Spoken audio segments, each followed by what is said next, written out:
एक कहानी सुनाता हूँ। आपने कभी कबूतर का घोंसला देखा है? कैसा होता है? अगर आपने गौर किया होगा तो आपने देखा होगा कबूतर का जो घोंसला होता है बहुत ही अनऑर्गेनाइज्ड बिखरा हुआ सा होता है। जैसे तैसे तिनके डाले हुए होते हैं या किसी के घर आंगन के मटके में वो रहता है। तो कबूतर कभी भी ये घोंसला अच्छे से बनाना क्यों नहीं सीख पाया? इतनी जनरेशन हो गई, इतना टाइम हो गया। बाकी चिड़ियाँ जो होते हैं उनके बिरादरी के बहुत ही सुंदर सुंदर घोंसला बनाते हैं, लेकिन कबूतर क्यों नहीं बना पाया? मैं आपको बताता हूँ। बहुत ही लाइफ चेंजिंग और इंस्पिरेशनल स्टोरी है, बहुत बड़ी नहीं है। तो एक बार की बात है, कबूतर अपना घोंसला बना रहा होता है बहुत ही मुश्किल से, जैसे जैसे तिनका बड़े छोटे साइज़ का लाकर रख रहा होता है, बहुत ही अनस्ट्रक्चर्ड वे में रख रहा होता है। तो उसे खुद लगता है कि नहीं, ये तो बहुत ही बुरा है, और दूसरों के घोंसले जो मैंने देखे हैं बहुत ही सुंदर होता है। तो उड़ता हुआ जाता है एक चिड़िया के पास और दूर से देखता है कि वो छोटी सी चिड़िया 1/4 the size of this pigeon, इस कबूतर से बहुत ही छोटे साइज की चिड़िया बहुत ही मेहनत से छोटे छोटे तिनके ला रही है, बड़े तिनके को छोटा कर रही है और अच्छे से ऑर्गेनाइज करके एक सुंदर सा आशियाना बना रही होती है। ये देखकर कबूतर को लगता है तो कितने आसानी से कर रही है, इसमें कुछ है ही नहीं। वो बिना कुछ बोले वापस चला जाता है।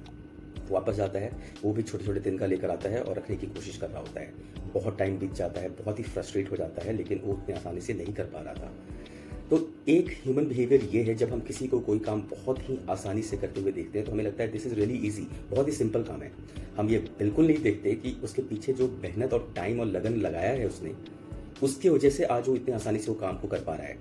तो आप अपने आप को जज नहीं कर सकते हो based on the output that you see from other people.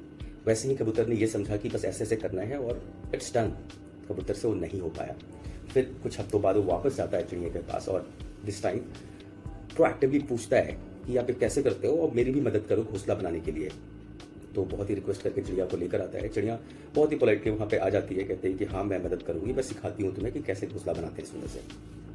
चिड़िया अपना सेम प्रोसेस जो अपने लिए फॉलो करती है वो फॉलो कर रही होती है। नीचे जाती है, चुन कर लाती है घास फूस और वो घोंसला बनाना शुरू करती है। कुछ ही टाइम में वो थोड़ा सा स्ट्रक्चर बहुत ही सुंदर दिखने लगता है। अभी भी पूरा नहीं हुआ है, काम 1/4 ही हुआ था, लेकिन एक स्ट्रक्चर दिख गया जिससे आप कबूतर को लगा कि हाँ ये बन रहा है, बहुत ही सुंदर बन रहा है। ये देखकर कबूतर एक्साइटेड हो गया और बोला अब तुम्हें कुछ करने की ज़रूरत नहीं है, मैंने सीख लिया, धन्यवाद, ये तो बहुत ही आसान है, मैंने झूठ मूठ कर तुम्हें तकलीफ दिया या तुम्हें आने की ज़रूरत नहीं थी, मैं सब कर लूँगा।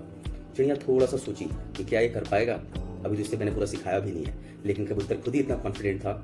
तो चिड़िया ने कहा ठीक है तुम कर लो, मैं जा रही हूँ। चिड़िया उड़ के चली गई अपने घर। एक्साइटेड कबूतर कि मुझे सब कुछ आ गया, it's very easy, started resume to build the rest of the structure. वही गलती, कबूतर को चीज़ नहीं आती थी, देख कर उसे लग रहा था कि बहुत आसान है, उसने बनाना शुरू किया, फिर से सब बर्बाद कर दिया। आधा स्ट्रक्चर सुंदर, आधा बेकार, अनऑर्गेनाइज्ड अनस्ट्रक्चर्ड घर बनाया। ये देखकर कबूतर को फिर से लगा नहीं, दिस इज नॉट राइट। फिर से जाता है चिड़िया के पास। इस बार चिड़िया गुस्से में थी कि पिछली बार बिना कुछ सुने ये उसे भगा दिया था।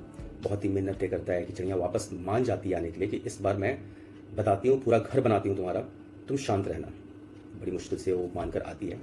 चिड़िया अपना सेम प्रोसेस स्टार्ट करती है, फिर से उसका पूरा घर बना रही होती है। दिस टाइम 50% ही घर बना हुआ होता है, बेटर स्ट्रक्चर दिख रहा होता है कबूतर को। ये तो पूरा हो ही गया, जबकि अभी पूरा काम नहीं हुआ था। कबूतर की अपनी बुद्धि, उसने फिर से कहा अब तुम जाओ, ये मैं कर लूँगा, बहुत ही आसान है, मैं सीख चुका हूँ। चिड़िया थोड़ा सा चिल्लाई, लेकिन कही कि ठीक है, ऐसे लोगों की मदद करनी ही नहीं चाहिए जो अपनी मदद खुद नहीं करना चाहता। ऐसे लोगों को ज्ञान देना ही नहीं चाहिए जो खुद को बहुत ज्ञानी समझते हैं। वो कहते हैं ना, a little knowledge is very dangerous thing. ऐसी वाली सिचुएशन थी, जो बोलते ज़्यादा हैं, सुनते कम हैं, उन्हें लगता है वो बहुत ही स्मार्ट हैं, तो ऐसे लोगों से दूरी बना के रहनी चाहिए। चिड़िया ने भी दूरी बना ली और चिड़िया चली गई वापस। कबूतर वापस से अपना रेस्ट ऑफ द 50% बनाने की कोशिश कर रहा होता है, एंड एज एक्सपेक्टेड वही होता है जो होना चाहिए। घर पूरा अच्छे से नहीं बन पाता, घोंसला अच्छे से नहीं बना पाता। एंड दैट डे, और आज तक भी आप किसी कबूतर का घोंसला देखोगे बहुत ही अनस्ट्रक्चर्ड और रॉ फॉर्मेट में होता है। इसलिए क्योंकि वो कभी सीखने की कोशिश करता ही नहीं। उसे लगता है बहुत आसान है चीज़ें दूसरों को देखकर, और वो खुद ही कर लेगा, पूरी बात नहीं सुनता, ओवर कॉन्फिडेंट है, सुनता कम है, बोलता ज़्यादा है।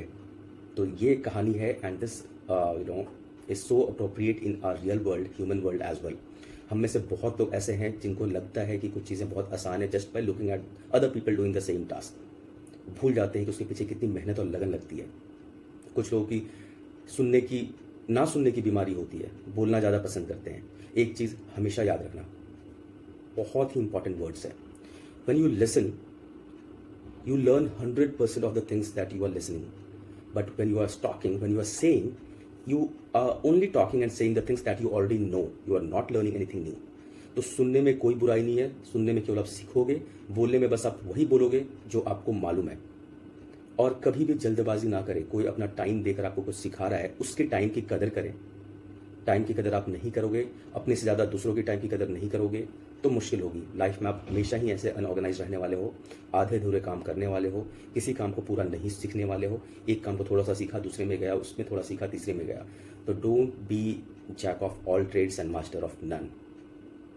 आपको टाइम देना है, दूसरों की रिस्पेक्ट करनी है, दूसरों की टाइम की रिस्पेक्ट करनी है, आपको सुनने की आदत डालनी है।